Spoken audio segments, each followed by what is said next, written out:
c'est écrit non démarré. Donc là, je pense Ah, que ben là, ça c'est Ça devrait être correct. fonctionne correct. Ouais. parfait. Donc, super, ben, ça fonctionne maintenant. Donc, Ben, je- bienvenue pour ceux qui viennent de se connecter à la réunion pour la présentation du Centre d'expertise industrielle de Montréal sur une offre, une super offre pour vous.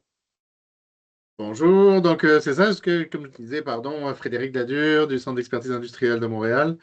Ben, aujourd'hui, je suis pas là pour représenter le Centre d'expertise industrielle, je suis là pour représenter la transformation énergétique numérique, qui est un projet principalement financé par le ministère de l'Économie, de l'Innovation et de l'Énergie, afin d'aider les entreprises qui produisent à augmenter leur productivité.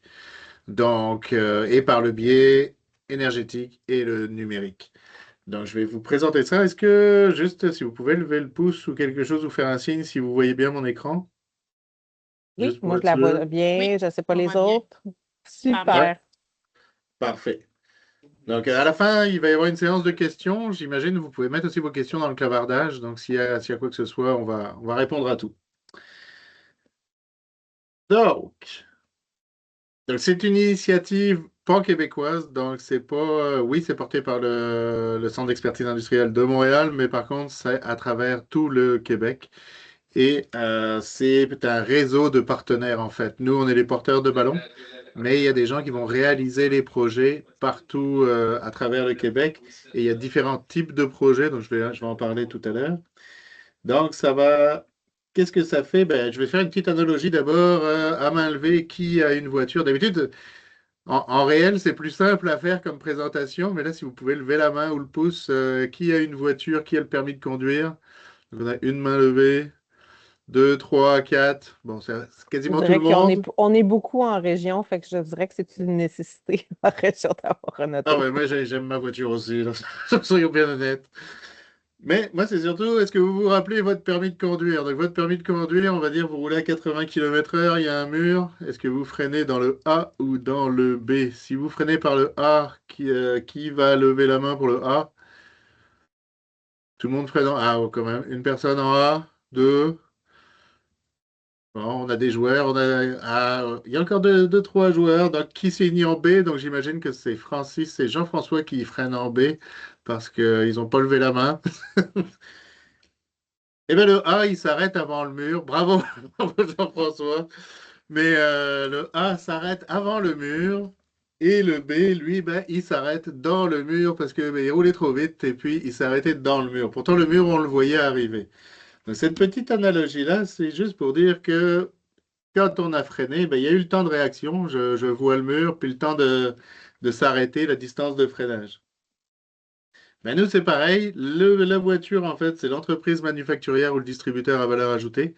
Donc, quand on dit entreprise manufacturière, c'est quelqu'un qui produit quelque chose. Donc, c'est simple. Puis, distributeur, son nom l'indique. Puis, les enjeux, c'est les enjeux énergétiques qu'on voit arriver, qu'on ressent peut-être pas à 100% maintenant, mais on sait qu'ils vont arriver. On ne pourra pas les changer. Entre les changements climatiques, l'augmentation du prix de l'électricité, etc., et tout le coût de l'énergie, il y a des enjeux. Donc, le but, c'est de commencer à temps pour pas attendre d'être dans le mur, justement, de se retrouver dans le crash. Là, c'est plus manufacturier. Je vais la passer vite. Vous avez peut-être plus les slides d'après vont vous intéresser plus. C'est qu'en fait, on va regarder, nous, dans les entreprises manufacturières, il y a 25 postes de consommation d'énergie. Donc, on peut passer au travers de ces 25 postes-là ou d'un poste en particulier quand il y a un problème. Donc, je le passe très rapidement. C'est surtout le bâtiment, les procédés, la technologie et le transport. Donc, un des murs, ben, c'est le coût d'électricité. Le coût d'électricité augmente. Il augmente beaucoup. Là, il augmente pour les commerciaux. On voit jusqu'à 2029, 4,8, mais c'est sûr que ça va monter d'encore plus le prix va être encore plus élevé, donc plus on fait attention tôt, ben, plus on va pouvoir faire des économies. Ça, ce serait plus pour, par exemple, j'ai un entrepôt, puis j'ai de l'air comprimé dans mon entrepôt, à savoir que l'air comprimé est une énorme source de perte d'énergie. Parce qu'il suffit d'une petite fuite et ça vous coûte, on va dire, une fuite d'un quart de pouce, ça vous coûte 12 000 par année. Et une plus grosse fuite peut vous coûter encore plus. Puis ça se détecte pas forcément. On sait juste que le compresseur part plus. Mais si on ne le mesure pas, ben, on ne peut pas le savoir et ça peut engendrer des grosses dépenses. Deux, pareil, pour tous ceux qui ont de la distribution, c'est tout ce qui est porte de garage. Ça, mine de rien, une porte de garage non automatisée, si on la laisse 5 6 minutes ouverte de plus en hiver, les chauffages partent plus, ça consomme plus. Alors que des fois, c'est pas grand-chose à faire. On a fait une entreprise, c'était juste un réglage sur les moteurs. Il y avait déjà de l'automatisation, il y avait juste quelques réglages à faire pour que ça se ferme automatiquement, ça s'ouvre automatiquement pour rester, pour garder l'énergie à l'intérieur. Donc, on peut faire des belles réductions. Troisième exemple, chaîne de production, donc allumée. Si on laisse des appareils allumés sans aucune raison, des fois c'est parce que c'est trop long à démarrer, parce qu'il faut beaucoup d'efforts pour l'arrêter aussi. Donc, on préfère le laisser rouler. Ben, juste ça, c'est beaucoup d'argent qui peuvent partir en fumée. Et ça, il y a moyen d'automatiser pour que tout se fasse automatiquement. Oui, ça va prendre un peu de temps à s'arrêter ou à redémarrer. Mais si on le fait automatiquement, ben, on n'est pas obligé de surveiller.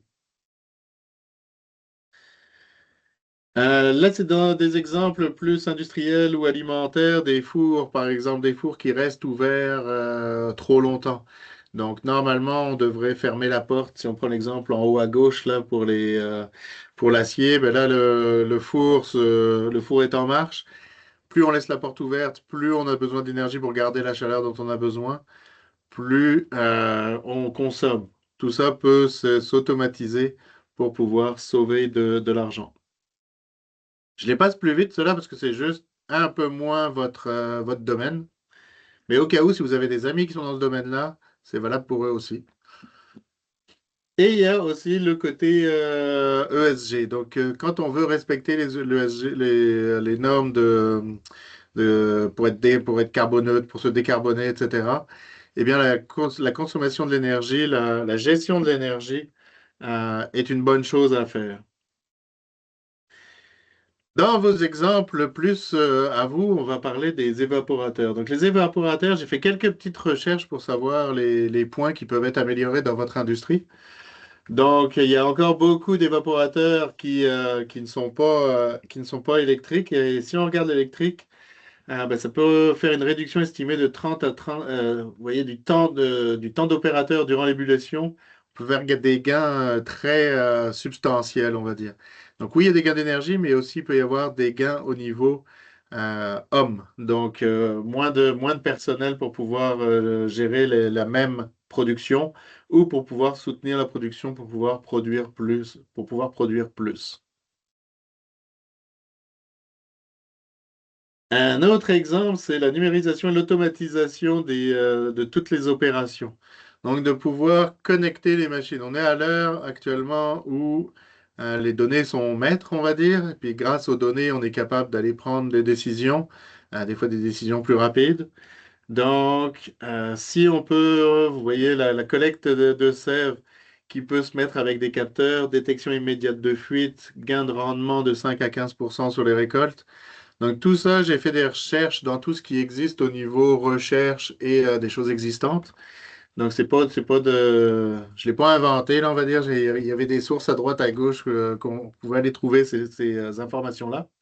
Donc la gestion d'évaporateurs, oups, là, la gestion de l'évaporateur, donc avoir des tableaux de bord, en fait, pouvoir comprendre notre production. Plus on la comprend, plus on l'optimise, plus la gestion d'énergie se fait en parallèle, on va dire. Et j'avais mis un exemple 8, c'était l'osmose inversée couplée à la mesure de données de procédé. Donc ben là, c'est plus votre domaine. Là, j'avoue que ce domaine-là, je l'ai lu, je l'ai compris, mais vous allez être beaucoup plus connaissant que moi. Mais ça peut faire des réductions jusqu'à 50% de l'énergie thermique consommée. Donc ça, c'est assez énorme quand on y pense, si on a des grosses productions. C'est sûr que si on a une petite production, ça vaut peut-être pas la peine. Après, il y a un calcul de retour sur investissement à faire, suivant la taille de votre exploitation et puis suivant le coût, les coûts engendrés. Mais justement, le programme de transformation énergétique numérique est là pour ça. Donc il est là pour ça parce il a deux options en fait. Les entreprises ont deux options avec ce projet-là. C'est soit un diagnostic Le diagnostic, en fait, c'est ben, je veux m'améliorer, mais je ne sais pas par où commencer. Donc, soit ce qu'on va commencer à faire, c'est analyser la situation existante. Qu'est-ce qui se passe au niveau consommation? Quel est votre. Êtes-vous électricité? Êtes-vous bois? Êtes-vous fuel? Êtes-vous biomasse? Êtes-vous à quoi vous roulez, on va dire? Après, là-dessus, on va trouver entre, on va dire, 5 et 10 projets, peut-être deux projets majeurs et après des autres qui sont tout petits. Et le but, c'est de les prioriser. Donc, les prioriser pour dire, ben, ça, c'est un petit quick win, puis ça, c'est une action à plus long terme, afin de pouvoir le prévoir. Et le but, c'est que vous passiez à l'action à la fin, de vous donner les clés pour au moins un ou deux petits quick wins, les bons fournisseurs qui peuvent aider. Puis pour les gros projets aussi, aller jusqu'à vous aider pour trouver ben, qui pourrait vous aider à financer le tout. Que ce soit des Hydro-Québec de ce monde, que ce soit d'autres, des instances gouvernementales ou des projets particuliers, on va être là pour aider. Et quand je dis moi, vous avez compris que moi, je ne suis pas le plus grand spécialiste de votre domaine, donc c'est pour ça qu'on a 10 partenaires, des gens spécialisés dans l'énergie. Une, je pense, qui serait peut-être plus appropriée pour vous, c'est l'analyse de faisabilité énergétique numérique. Donc, comme on a vu dans votre domaine, il y a quelques grands exemples, on va dire, mais est-ce que ça s'adresse à moi? Est-ce que j'ai la taille suffisante? Est-ce que c'est rentable? Mais l'analyse de faisabilité, c'est vraiment ça. C'est j'ai un projet en particulier. Donc, je veux changer mon évaporateur. Est-ce que c'est rentable? Donc, il va y avoir une analyse de faisabilité physique. Physiquement, là, il n'y a pas trop d'enjeux, on va dire. On sait que le projet existe. Mais après, une rentabilité financière, donc un retour sur investissement. Est-ce que le retour sur investissement est bon pour moi ou pas? Et à la fin, toujours, identification des subventions potentielles pour pouvoir vous aider à amener le projet plus loin. Est-ce que jusque-là, est-ce que ça va? Est-ce qu'il y a des questions? Oui, si Oui. je peux me permettre, Frédéric, j'aimerais bien est-ce qu'on pourrait définir là, ce qu'est l'énergétique ou l'énergie numérique? Qu'est-ce que vous Alors, entendez là? l'énergie numérique. Donc on est habitué souvent à entendre des audits énergétiques. Audits énergétiques vont surtout regarder les enveloppes du bâtiment, etc.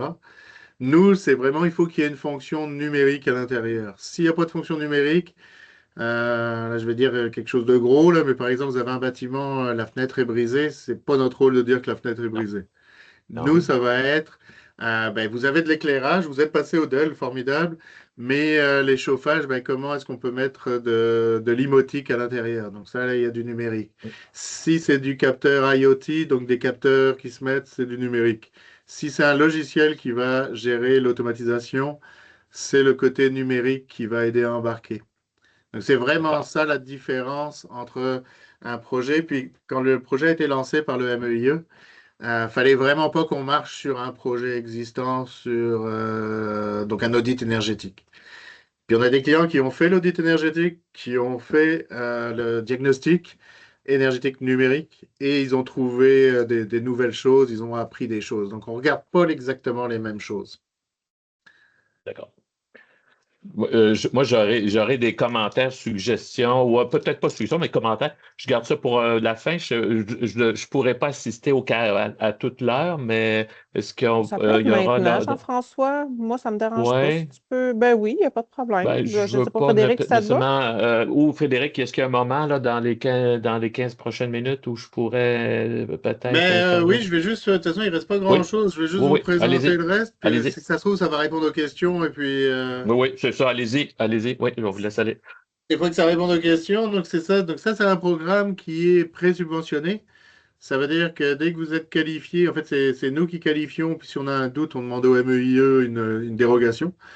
OK. Et quand vous êtes qualifié, vous avez le droit donc aux 50%. Donc, c'est 75 heures qui sont faites dans un maximum de 3 mois par des experts et que vous ayez choisi le diagnostic ou l'analyse de faisabilité. Donc, le coût pour l'entreprise, c'est 5 625 d'une valeur de 11 000 et quelque chose. OK. D'accord. Parce que je suis pas bon en maths, c'est pour ça. De 150 de l'heure à 75 heures. Et juste pour dire ce que regarde le MEIE, le MEIE va tirer des informations donc, de toutes ces études-là. Il y a 115 entreprises qui vont être accompagnées à travers tout le Québec. Et le but, c'est de regarder ces indices-là, les indices de productivité énergétique, les indices d'intensité, de coût énergétique et le facteur de charge et l'indice d'impact environnemental. Donc, ce sont des choses qui sont pas forcément standards. Il y en a des standards, il y en a qui ne sont pas standards, mais le but, c'est de ne pas demander à l'entreprise tous les ans des données. C'est que le MEIE puisse aller chercher lui-même les données pour avoir ces indicateurs, parce qu'on sait que si on vous accompagne un an, l'année d'après, on vous demande plein de renseignements, il y a des chances que vous le rempliez pas ou mal que ça passe à côté. Donc là, le MEIE, on s'est arrangé pour avoir des indices en fait qui sont qui sont facilement atteignables et tous les gens qui vont participer vont avoir un portefeuille sur le portfolio Energy Star pour pouvoir suivre après par la suite leur consommation électrique et tirer des conclusions bien après l'accompagnement. Et en rouge, au début, ça va être moins bon, mais à la fin, ça va être bon. Ça va être comment est-ce qu'on se situe par rapport aux autres PME. Donc, le rouge va être le moyen, et puis vous allez pouvoir vous repérer. Vas-y, Jean-François. Puis peut-être D'accord. juste avant de Oui, poser des vas-y, questions, oui, juste vous dire que moi, ce que je Marie. voyais là aussi Oui, dans l'opportunité, quand on a eu la présentation de façon oui. générale, là, Ben oui. pour tous les secteurs, c'est que je trouvais ça intéressant parce que pour vos organisations respectives, oui, mais pour les entreprises que vous accompagnez aussi, vous pouvez être un bon lien, là, surtout les Ben oui. plus grosses entreprises, là, c'est ça que je voyais quand même qu'il y avait Oui. une belle opportunité là, pour vous. Fait que vas-y, Jean-François. Ben, j'avais deux commentaires, Frédéric.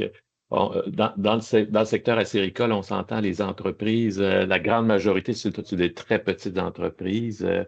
et c'est des entreprises saisonnières. Hein.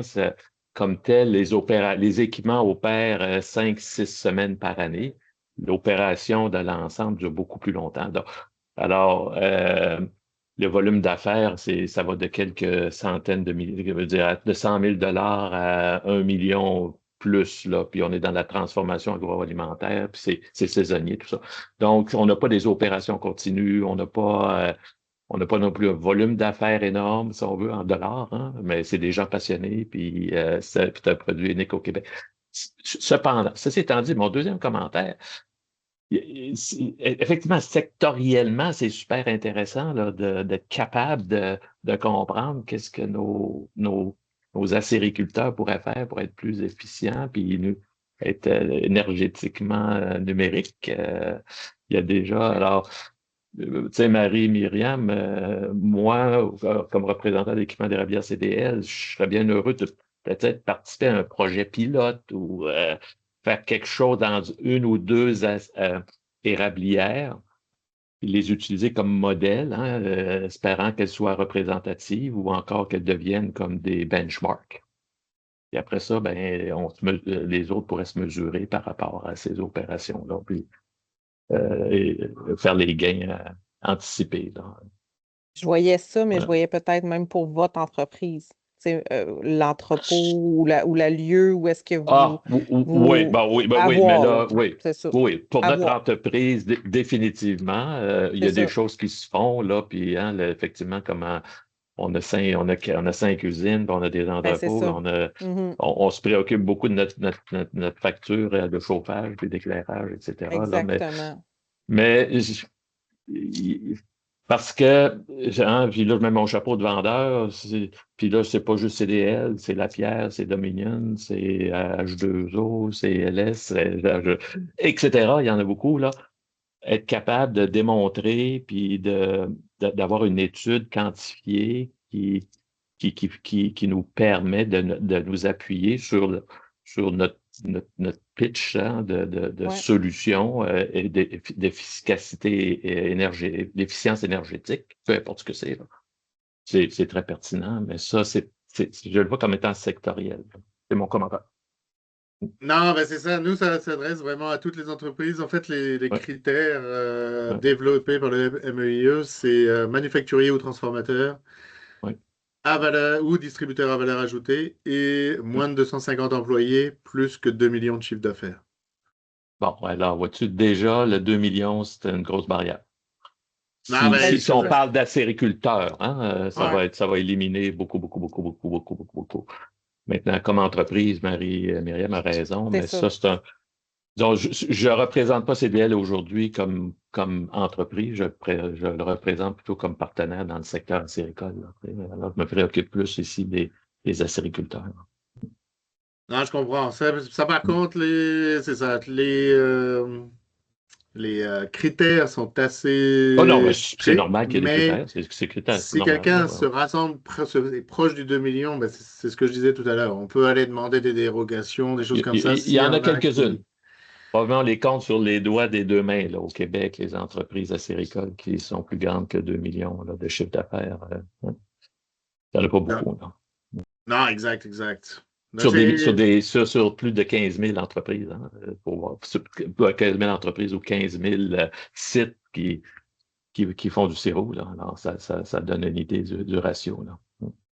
Non, je sais, c'est pas énorme, mais malheureusement, ça, Non, non, c'est c'est les bon. critères de l'offensive de transformation Non, non, numérique. c'est Ça, on bon. peut pas le. Non, non, je me remets pas ça en question, puis je trouve le projet très intéressant, puis mais comme je vous dis, c'est ça. Ce que j'aimais, c'est que il n'y a pas un deadline. Là. Tu sais, c'est bon, on peut Oui. demander dès Oui, donc, maintenant de l'aide, fait que c'est rare que ça arrive, ça, y ce a-t-il genre d'autres d'initiative-là. équipementiers parmi les gens ici Tout le là, monde qui a été assistent aujourd'hui? invité. Tout le monde a Oui, été OK. Oui, invité. oui. Il y a Martin Oui, qui je Martin. considère comme un équipementier.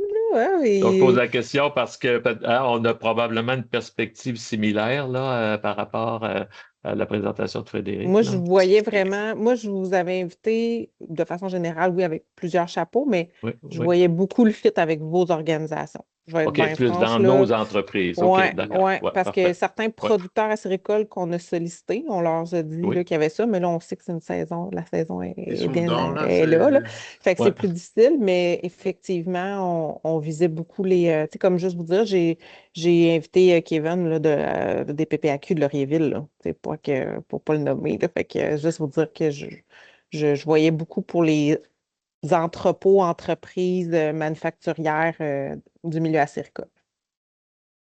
Ah, puis Martin, il pourrait comment avoir tu vois également ça? des transformateurs aussi Exact, en tant que tel. exact. Parce Et Ils que ont les eu l'invitation. transformateurs, tout à fait, Martin, tout à fait. ouais, Exact. Oui, parce Les que il reste que transformateurs, c'est quand même des gens embouteilleurs. qui Oui. sont en opération plusieurs heures par semaine Ah, oui, exact, et puis qui ont effectivement. des volumes Ouais, d'affaires ouais, importants. ouais. C'est des grandes consommations d'énergie, là, veut pas, tu sais, exact.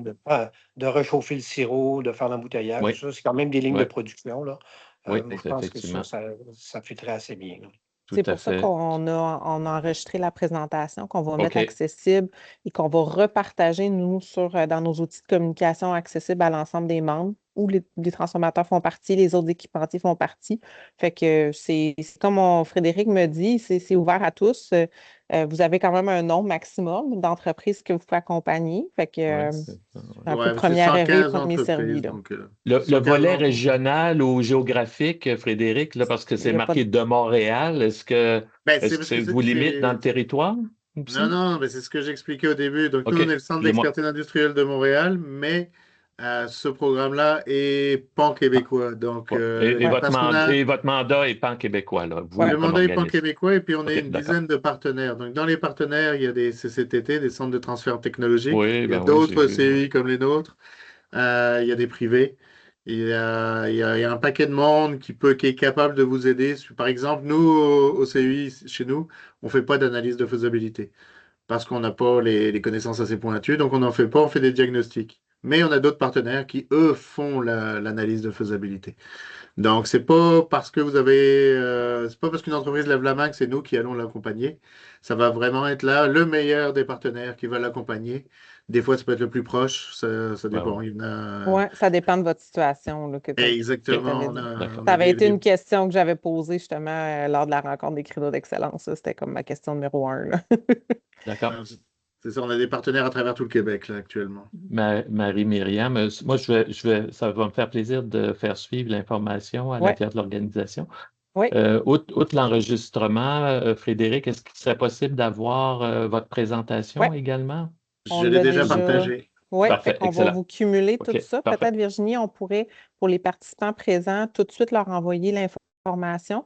Puis nous, on va avoir aussi, si jamais vous n'êtes pas capable de transférer l'information à qui de droit, ben, on aura tout ça, nous aussi, à l'interne. Fait que ça va nous faire plaisir de référer à vos partenaires ou collaborateurs là, sans problème. Parmi vos partenaires, Frédéric, avez-vous une organisation qui est plus développée ou plus d'expertise dans le secteur agricole? Dans le J'ai secteur vu agricole, Energica, quelques noms, là, mais est-ce qu'il y en a un qu'on pourrait qui serait plus proche du secteur agricole ou transformation alimentaire ou faudrait que je regarde avec consultants DXE qui ne doivent pas être encore sur la liste, consigné il n'y a pas longtemps. Il y a Alter Energy, le CCTT, ben, ça va être CR2IE. Parce que au niveau des CCTT, ils font partie de l'escouade d'énergie, donc normalement, ils sont supposés s'y connaître. Non, il en y en a énergie? deux. Ouais. En énergie, c'est ça, c'est CR2IE et Energica. Mais Energica, spécialement ouais. agricole, je vais regarder, mais Tout. je ne pense pas qu'on en ait des spécifiques agricoles, c'est ça. OK, parfait. Est-ce qu'il y avait d'autres questions pour Frédéric? N'hésitez pas, il y a peut-être des questions à titre individuel aussi là, suite à la discussion Ouais. avec vos partenaires. N'hésitez pas, là, Frédéric, OK. vous allez avoir ses coordonnées. Ouais.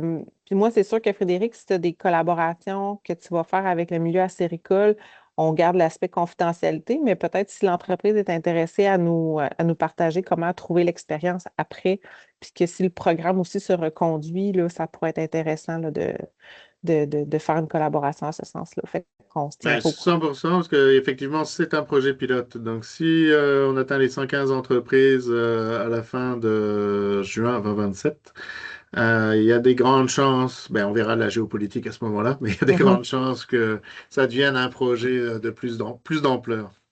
D'accord. Super. Parfait. Ben Merci merci. Merci tout beaucoup. le monde. Merci. Au revoir. Au Merci. revoir. Au Au revoir. revoir. Salut.